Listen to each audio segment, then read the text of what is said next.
C'est bon? Ça va? Oui. Ça va. Alors, on vous souhaite la bienvenue pour ceux qui prendront, qui l'utiliseront là, les systèmes pour participer à cette rencontre virtuelle du Conseil municipal. C'est une première, c'est la première fois qu'on fait ça. Si on le fait comme ça, ben, c'est qu'on n'a vraiment pas le choix là, dans les circonstances. Mais on tient à vous dire qu'on veut, malgré cet handicap-là, on veut quand même continuer à offrir une information de qualité, beaucoup de clarté et de la transparence dans les décisions qu'on prend de la même façon, même si ce n'est pas si évident. Je veux juste prendre une minute aussi pour signaler que depuis 2 mois, les employés de la ville continuent à opérer. Il y a 3 situations qu'ils vivent parmi notre personnel. Il y a ceux qui sont au travail, là, comme d'habitude, ceux qui sont au service essentiel, notamment. Je pense à l'usine, le traitement d'eau, je pense à nos pas les pompiers, mais les services incendie, certains aux travaux publics aussi. Je pense à ceux qui sont en télétravail dans les circonstances, qui ont continué quand même à offrir les services, puis à ceux aussi que c'est rien de bien drôle, qui ont été mis en arrêt temporaire et qui ont commencé à rentrer ce matin d'ailleurs et qui vont, dans les prochaines semaines, on va essayer de récupérer pas mal, une bonne partie de nos travailleurs. Alors, si on y va avec l'adoption de l'ordre du jour en mentionnant que les items 8 et 14, le 8 qui concerne l'achat d'une camionnette et le 14 qui concerne des modifications au Fonds de développement de Bécancour, sont retirés de l'ordre du jour. Par contre, il y a d'autres items qui sont ajoutés à l'ordre du jour en ce qui concerne une consultation publique sur l'augmentation du cheptel porcin pour la firme Danemark.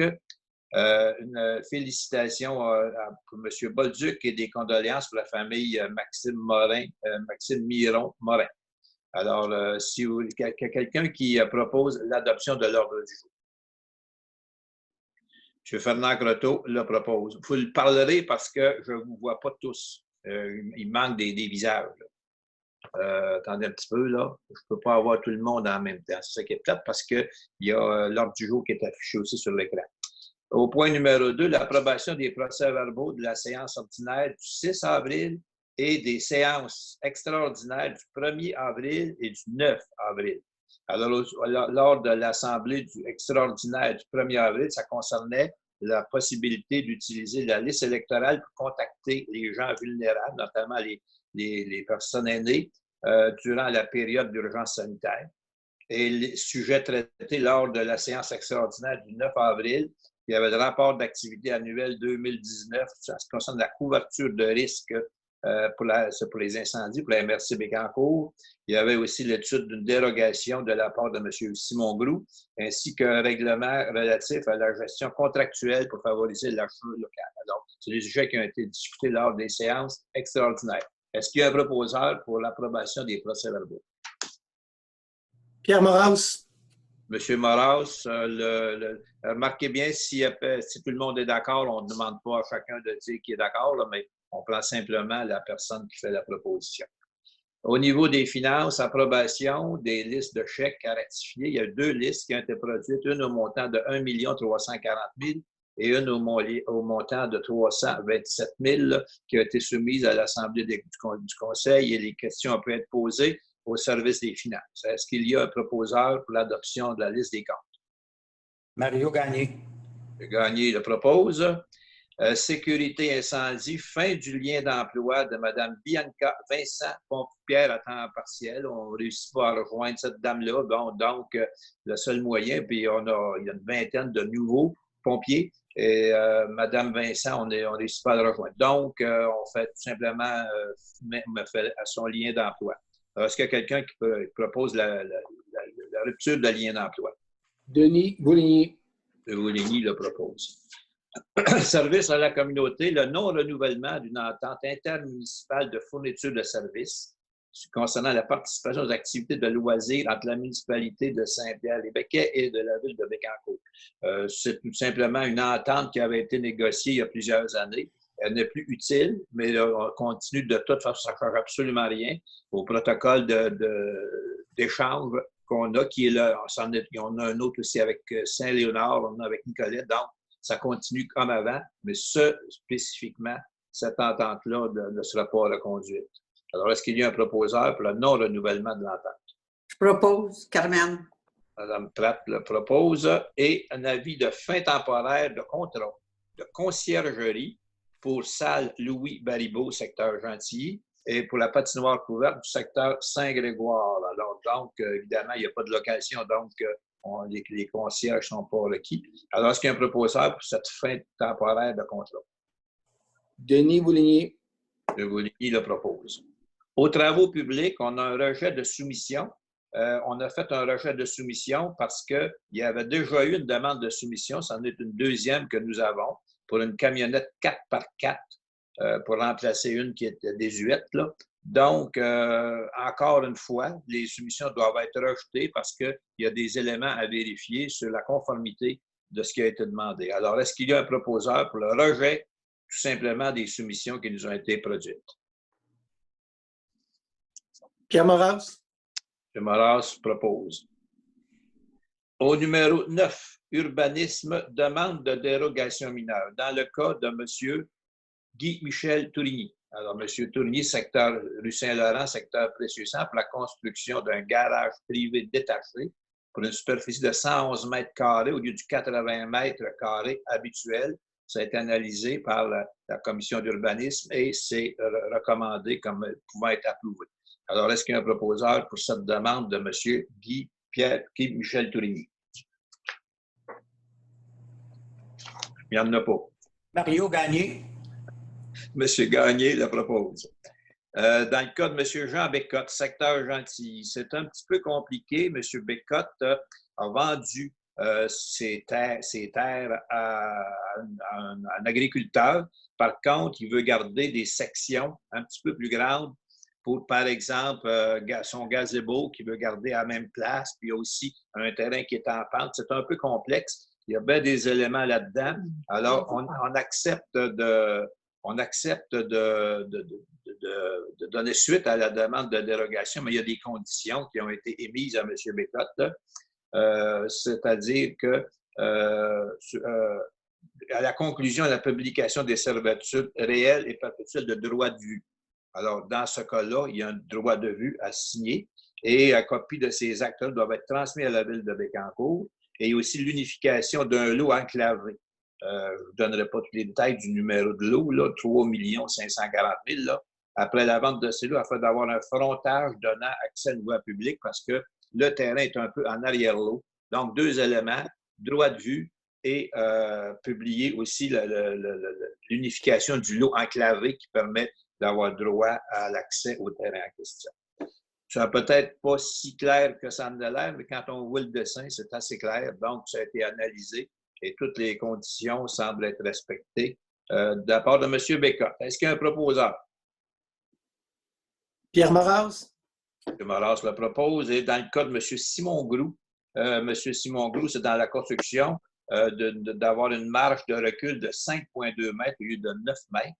Ça, c'est sur le boulevard, c'est sur dans le domaine de Garon, c'est ça, dans le secteur Saint-Grégoire. Alors, il y a un autre cas identique pour lequel ça a été accepté. Ça ne cause aucun problème à cause de la configuration de rue. Donc, on accepte la demande de M. Simon Groux. Est-ce qu'il y a un proposeur? Denis Bouligny. M. Bouligny le propose. Une autre demande de dérogation mineure, celle-là qui remplace la procédure normale, habituelle, parce que dans la procédure normale d'une dérogation mineure, évidemment, c'est produit en assemblée publique. Les citoyens peuvent poser des questions, peuvent vérifier ou même s'opposer s'ils le désirent. Là, comme on est dans la période de pandémie, bien, il y a des changements. On va en avoir 3 au total durant la rencontre. On garde la même transparence, mais c'est qu'au lieu de le faire en personne dans une assemblée publique, on va le faire par écrit. Alors, il y aura une période de 15 jours où toute personne qui veut poser des questions pourra le faire en téléphonant au service du greffe de la ville de Bécancour. Alors, dans le cas de M. Michel Julien, il s'agit du 16 570. C'est la construction d'un deuxième bâtiment accessoire, d'un garage, finalement, qui va avoir au total une superficie de 177 mètres carrés au lieu du 111 mètres carrés réglementaire. Alors, ça a été accepté. C'est en arrière du l'ex-restaurant L'Accueil. Donc, il y a de l'espace suffisant, puis ça ne cause aucun problème. Alors, on va demander le vote dans ce cas-là. On demande de vote à 2/3 qui est requis. Je vais nommer chacun des membres du conseil. Vous me dites oui si vous êtes d'accord avec le report ou avec le remplacement de Croteau. Fernand Croteau. Oui. Pierre Moras. M'entendez-vous, moi? Oui. Vous m'entendez pas, hein? Oui. On t'entend très bien. On t'entend très bien. M'entendez-vous parler? Oui, on t'entend parler, mais on ne te voit pas, toi. Ça marche pas. Faudrait Pas que que tu je parle. vérifie que ta petite caméra en haut, là, il y a un petit haut-parleur dans le haut de l'écran à droite. Là. Ah non, c'est en haut à gauche, changer de caméra. Ah, excusez. Ça va, M. Croteau? Oui, ça marche, vous autres? Oui, on t'entend très bien, nous autres. Vous m'entendez? C'est correct. Oui. Ben, Moi, ça marche. Fernand, il faudrait que tu changes ta caméra. En haut à gauche, Fernand. En haut à gauche. Il n'y a Oui. rien en haut à gauche. Il y a une pèse dessus. Caméra, là. Parce que là, on voit ta Ah, table. OK. Ben, regarde donc ça. OK, en haut à gauche. En haut à gauche. Toujours en haut à gauche. Monsieur Denis Boutigny, Oui, OK. Carmen Pratt, Oui, c'est parfait. Oui. Mario Gagné, Oui. Raymond Saint-Onge. Oui. C'est beau. Donc, c'est réputé adapté pour remplacement de la procédure habituelle. Ça va, Madame la greffière, oui? Oui, Vous êtes satisfaite de ça? tout à fait. 10 minutes, continuez à bien aller parce que va sortir mon marteau. Au service du greffe. Mais, je peux juste avoir un proposeur? Par contre, vous avez voté, mais personne ne l'a proposé. Ah bon, ben tout le monde proposait, à mon avis. Alors, est-ce qu'il y a un proposeur officiel? Je vais proposer moi. Madame Pratt le propose. Au service du greffe, règlement décrétant une dépense, un emprunt de 2 300 000. Bien là, évidemment, c'est l'adoption finale du règlement qui a fait l'objet de projet de règlement de 3 mois. Là. Donc, c'est pour le prolongement des services municipaux dans le parc industriel PME. Alors, c'est le parc Jean de Metz, tout simplement. Alors, on arrive à l'adoption finale du règlement. Alors, est-ce qu'il y a quelqu'un qui propose l'adoption du règlement? Fernand Croteau. M. Croteau propose le règlement. Maintenant, désignation d'un projet prioritaire, encore une fois, nécessitant l'approbation du règlement. Alors là, pour accélérer les procédures puis pas obligé de s'embarquer avec l'ensemble de la longue qu'on ne peut pas faire parce qu'on ne pourrait pas faire la séquence normale. Donc, on y va. On va faire comme tantôt. Ça demande des 2/3 des votes requis pour désigner le projet prioritaire en ce qui concerne ce règlement-là pour la suite des choses, là, pour la réalisation du projet. Alors, est-ce qu'il je recommence encore, là, vous me dites oui si vous êtes d'accord avec la désignation de projet prioritaire. M. Croteau? Oui. Pierre Moras? Je vais proposer la désignation du projet, puis je suis d'accord avec. Bon, Merci, bien. M. Moras. M. Bouligny?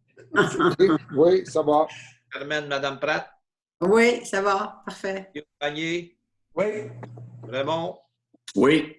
C'est beau. Merci beaucoup. Alors, c'est réputé adopté. L'introduction de contrat d'assurance. Alors, dans ce cas-là, le parc de roulis-roulants, piste de BMX, les aménagements semblables dans tous les secteurs de la ville. Alors, il faut avoir une assurance pour ces choses-là. Alors, le prix est de 3 656, une augmentation de 469 $ avec l'an passé. Mais il faut s'y attendre parce qu'il y a beaucoup d'assurances qui augmentent cette année pour toutes sortes de raisons. Alors, est-ce qu'il y a un proposeur pour l'assurance pour les parcs roulis-roulants BMX et compagnie? Denis Bouligny. M. Bouligny le propose. Et l'assurance en cas de décès, mutilation accidentelle, maladie grave des employés de la ville. Encore là, chaque année, on adopte cette résolution-là. Alors, c'est pour un montant de 5 389. L'an passé, c'était 5 021, une augmentation de 367 $. Alors, est-ce qu'il y a un proposeur pour cette police d'assurance? Pierre Moras. Moras, c'est proposé, c'est beau. C'est correct. Hein? Oui. Ben là, je prie Pierre Morin, ça va, c'est correct? Oui, c'est correct. Bon, ben, tu dégagneras vite, Mario, le prochain coup. Communication, dans numéro 2, à l'entente relative à l'opération de service de navette fluviale. Donc, simplement, c'est qu'on reporte l'entente et c'est sûr qu'il n'y aura pas de navette fluviale, on vous l'a déjà annoncé. Alors, c'est simplement pour s'assurer que sans briser l'entente qu'on a avec la ville de Trois-Rivières, ben, on reporte tout simplement le service à 2021. Alors, est-ce qu'il y a un proposeur pour le report du service? Mario Gagné. Monsieur Mario Gagné le propose. Hein? Oui, c'est correct. Oui, ben là, écoutez, j'ai compris deux en même temps, là, mais c'est beau. Développement économique, le point numéro 14 est reporté, comme je l'avais dit en début de rencontre. Au numéro 15, encore une fois, c'est un remplacement de procédure. Comme je vous dis, on ne peut pas suivre la procédure normale parce qu'on est en pandémie, parce qu'on ne peut pas tenir les assemblées publiques. Donc, on y va par la procédure de consultation écrite. Alors, dans ce cas-ci, c'est pour l'augmentation du nombre d'unités de la maternité porcine de la ferme Danemark, secteur Précieux-Sang. Donc, les permis ont été accordés. La plupart des permis, il reste celui de la ville là, à adopter. Donc, c'est un service existant, ce n'est pas un nouvel usage, une nouvelle entreprise. Simplement, ça va augmenter le nombre d'à peu près le tiers du nombre d'unités. Je n'ai pas le nombre, le chiffre par cœur, là, mais c'est à peu près une augmentation du tiers. Alors, est-ce que... Oui? Ça va? Oui. Est-ce que, là, encore là, ça me prend 2/3 des voix? Alors, M. Croteau, ça va? M. Croteau? Oui. Vous m'entendez pas? Oui, Ah, on t'entend. Attends. M. Moraus? Oui, M. d'accord avec la proposition. M. Vouligny? Oui, je dis oui et je le propose aussi en passant. Proposé par M. Vouligny. Mme Pratt? Oui, c'est parfait. Oui. Mario Gagné? Oui. Oui. Raymond Saint-Onge? Oui. Ça va pour tout le monde, c'est beau. Au point 15.2, des félicitations qu'on a adressées à M. Zachary Bolduc. Alors, M. Bolduc, c'est un jeune joueur de hockey qu'on a reçu d'ailleurs en assemblée du conseil l'an passé, qui en a pas ses premiers succès. Il a gagné le championnat, il faisait partie de l'équipe nationale qui a gagné le championnat du hockey, je ne sais pas le junior, mais midget l'année passée, je pense. Et là, en plus, il continue et il vient d'être nommé récipiendaire du trophée Michel Bergeron, qui est remis à la recrue offensive de l'année dans la Ligue junior majeure qui commençait cette année avec Rimouski, l'Océanique. Alors, simplement qu'on veut, le conseil tient à offrir ses félicitations à M. Zachary Bolduc, dont on est très fiers. Ça va? Ça te permet de mentionner qu'on a une organisation de hockey mineur absolument merveilleuse. On a un gars qui joue dans la Ligue nationale maintenant. C'est M. Croteau. M. Croteau, je pense que ça ne rentre pas, hein? Du bois, ça ne marche pas quand je parle. On t'entend très bien, nous autres. M'entendez-vous, là? Oui, oui, absolument. OK, Oui. c'est correct. Parce que ça fait 2 fois que je dis que je propose, puis je pensais que ça ne marcherait pas. Ah, ben là, en tout cas, ça a marché le dernier coup. Parce que concerne les condoléances à la famille Maxime Miron-Morin, Raymond, veux-tu y aller? Monsieur Saint-Ange? Ton micro est hors, Raymond. Quand c'est pas moi que ça ne marche pas, c'est Raymond. Tantôt, je proposais, ça ne marche pas? Oui, oui, on t'entend. Oui, Vas-y. OK. Parce que tantôt, je proposais comme M. Croteau, puis ça ne marchait pas non plus. Est-ce que ça va? Est-ce que ça va? Oui, oui, on t'entend très bien. OK. Bon, mais c'est ça. Étant donné que le conseiller est responsable du secteur de Sainte-Gertrude, bien, évidemment, je vais offrir mes sympathies aux proches de Maxime Miron-Morin, à Marie-Claude, sa mère, et à son père Jean. Il a fait ses études à l'École des Pins de Sainte-Gertrude pour après poursuivre à la polyvalente la découverte de Saint-Léonard. Et c'était un jeune, selon les commentaires qui ont été émis, un jeune homme sérieux qui avait toujours comme visée d'aller dans l'armée. Donc, il est mort en service en pratiquant son métier qui émet de toutes parts. Évidemment que c'est jeune, donc j'offre mes condoléances à sa famille, à ses proches. Les plus sincères condoléances. Donc, Et c'est en le conseil se joint à toi. Oui, Ouais. c'est ça. C'est unanime de la part des membres du conseil, là, c'est ça. Absolument. Ça fait le tour des sujets qu'on avait à l'ordre du jour. Maintenant, habituellement, chacun des membres du conseil peut, s'il le veut, faire son intervention. Alors, je vous invite, là, si vous avez d'autres interventions à faire, les membres du conseil, alors je vous laisse aller. Je peux bien commencer, ça marche. Ah oui, ça C'est juste pour avertir les citoyens que pour le nettoyage des rues, c'est commencé. C'est pas mal avancé, là, parce que j'ai eu 2 plaintes ici avec en cours. Il y a beaucoup de sable. Mais j'ai parlé à Jean-Max aujourd'hui, là, puis Jean-Max, c'est notre directeur général. Ça doit être vrai. Il m'a dit que c'était pour se faire dans le courant de la semaine. Ça devrait être fait. J'ai eu 2 plaintes dans le domaine de Bergeron qui avait beaucoup de sable. C'est vrai que cette année, il y a plus de sable que d'habitude. Parce qu'il y a eu de la glace, puis on a mis du sable, parce que le monde aime ça quand il y a du sable. Il n'aime pas ça le printemps, mais l'hiver, il aime ça. Fait que c'est juste pour mettre le monde au courant de ça. C'est beau. Merci, M. Gratteau.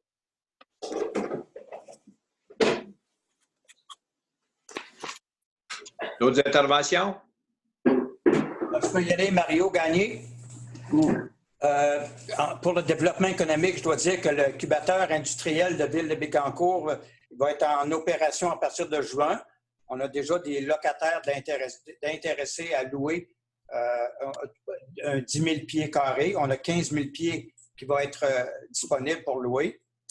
L'autre point, je donne une précision. Là, c'est le citoyen et l'élu de Précieux-Sang qui parle. Internet haute vitesse, ce n'est pas la première fois que j'en parle.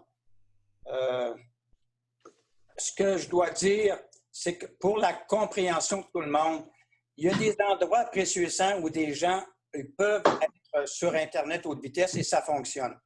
Exemple, chez nous, on était avec une compagnie, ça fonctionnait à peu près à 10-20 %. On est débranché. On a appelé la compagnie, ils ont dit « Est-ce que vous avez des arbres à mettre chez vous? » J'ai dit « Oui, ça fait 40 ans que j'en plante. » Et je n'étais pas intéressé à les couper. Mais tout ça pour dire que tout ce qui arrive à Précieux-Sang, des fois, on se demande pourquoi il y avait le temps.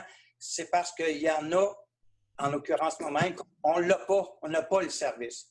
C'est pour ça qu'il y a eu beaucoup de parutions sur Facebook. Et je remercie, je sais que Raymond Saint-Onge, qui est responsable d'Internet haute vitesse pour la MRC de Bécancour et la Ville. Je sais qu'il va répondre tantôt aux questions. Je remercie mes citoyens, sincèrement.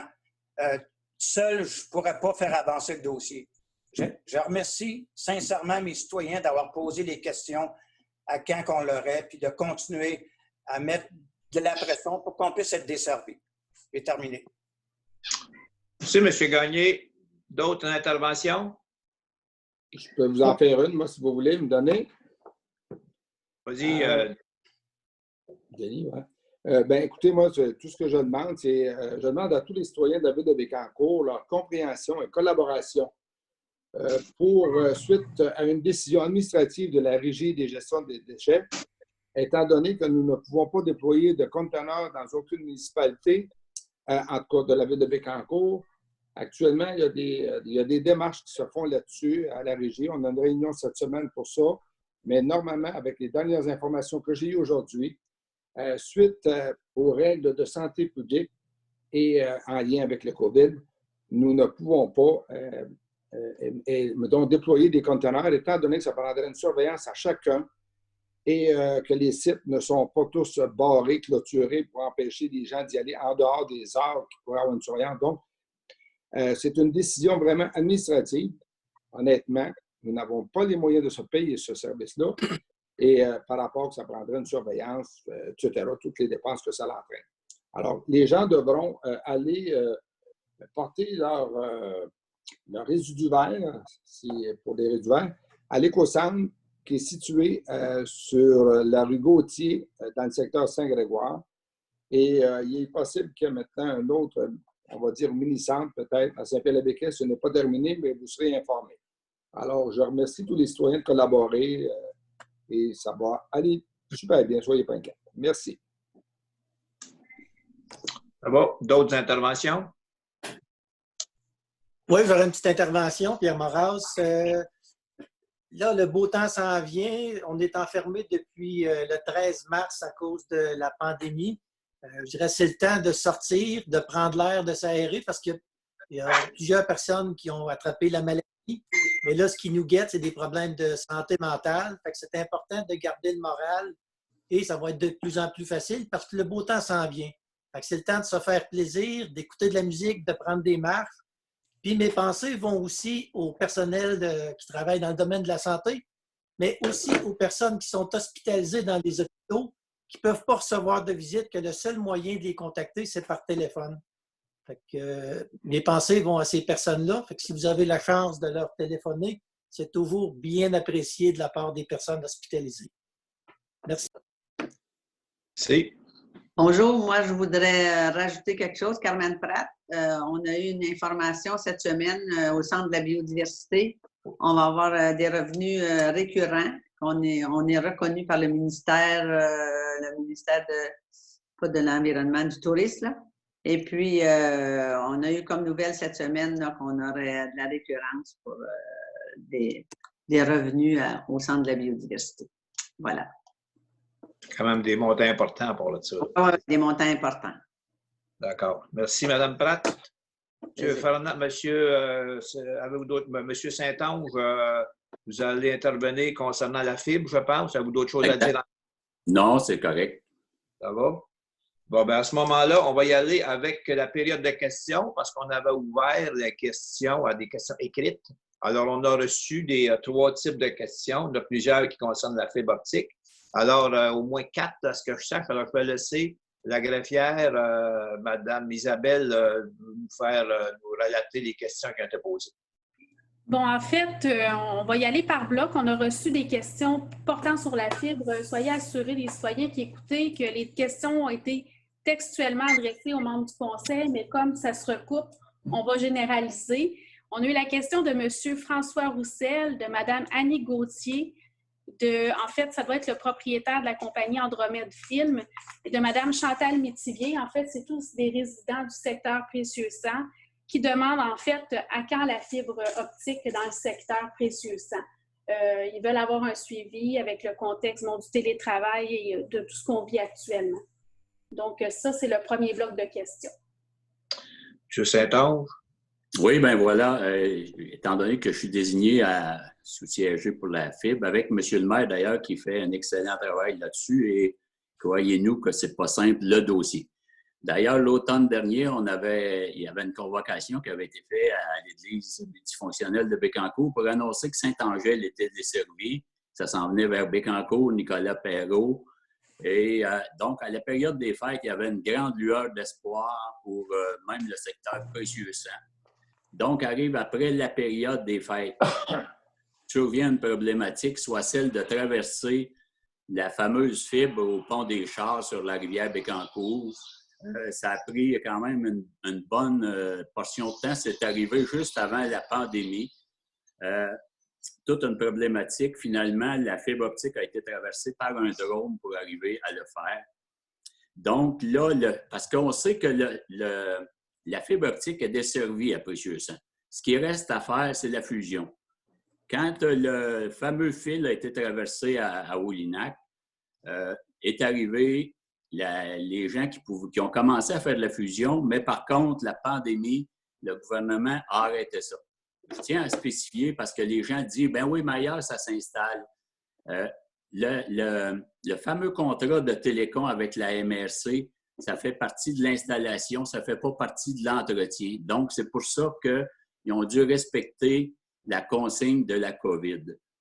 On a fait des démarches avec ça. Actuellement, la MRC nous dit que la semaine prochaine, la compagnie Télécom va pouvoir continuer la fusion tout en respectant la distanciation.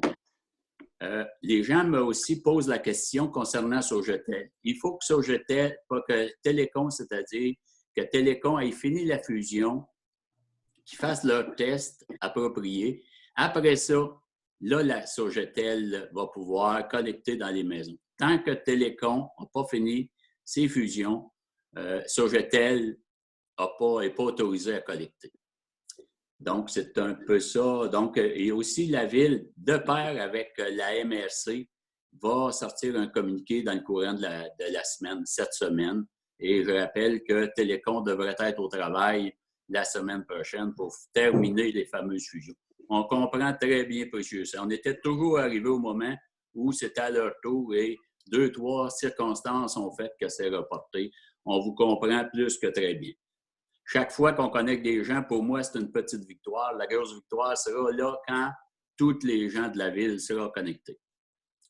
C'est ma version. Je ne sais pas si M. le maire veut rajouter quelque chose là-dessus.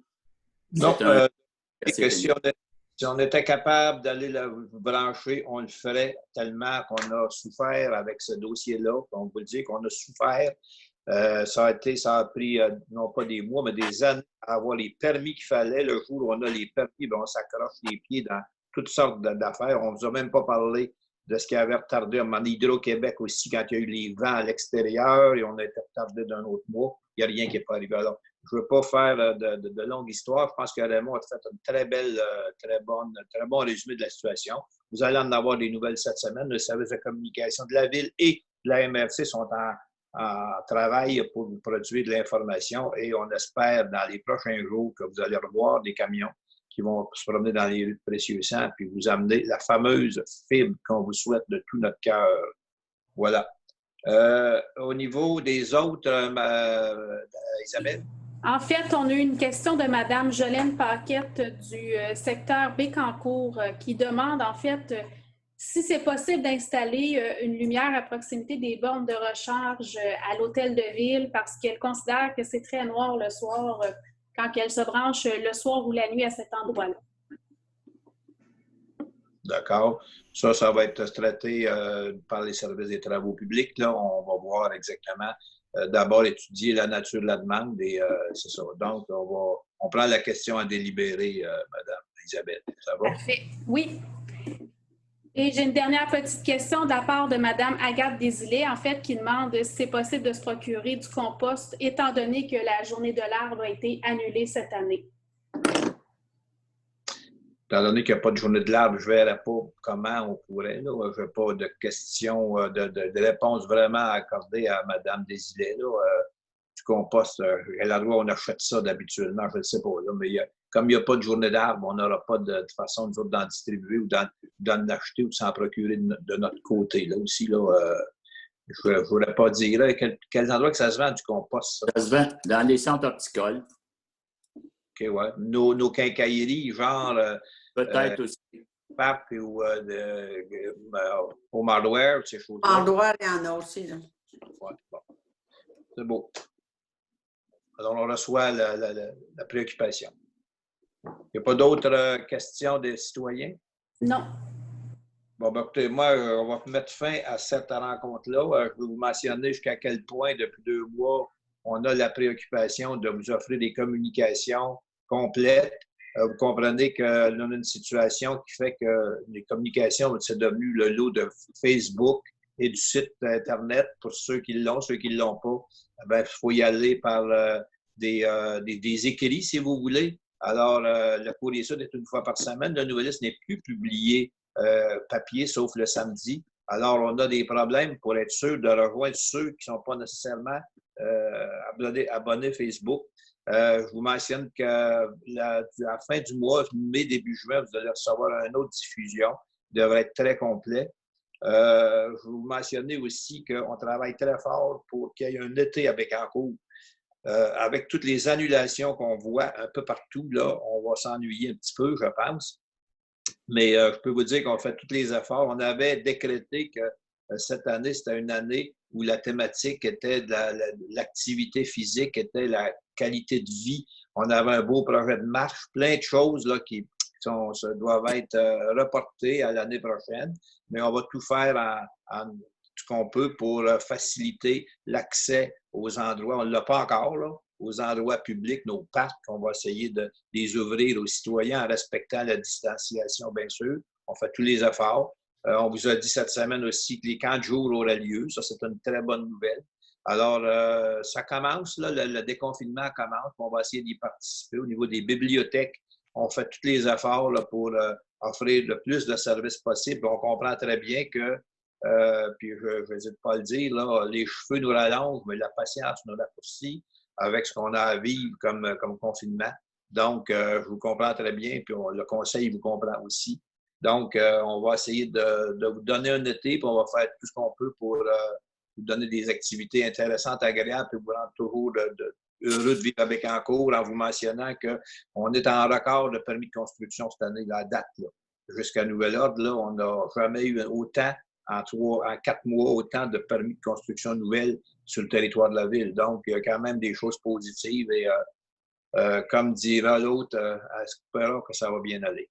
Alors, je vous souhaite une bonne fin de soirée. Au plaisir. S'il y a des questions, n'hésitez surtout pas à communiquer avec la ville de Bécancour. Madame Saint-Yves, ce sera un plaisir de la recevoir et n'hésitez pas à appeler vos conseillers ou à appeler le maire. Ça ne gêne pas. Soyez libre de le faire. Bonne fin de soirée. Merci beaucoup d'avoir été là. La levée de l'Assemblée, M. Dubois. Je propose la levée de l'Assemblée. Bravo, Carmen. Madame Pratt est faite. Alors, courageuse. Merci, au plaisir. Merci encore. Merci, bye-bye. Bonne fin de journée.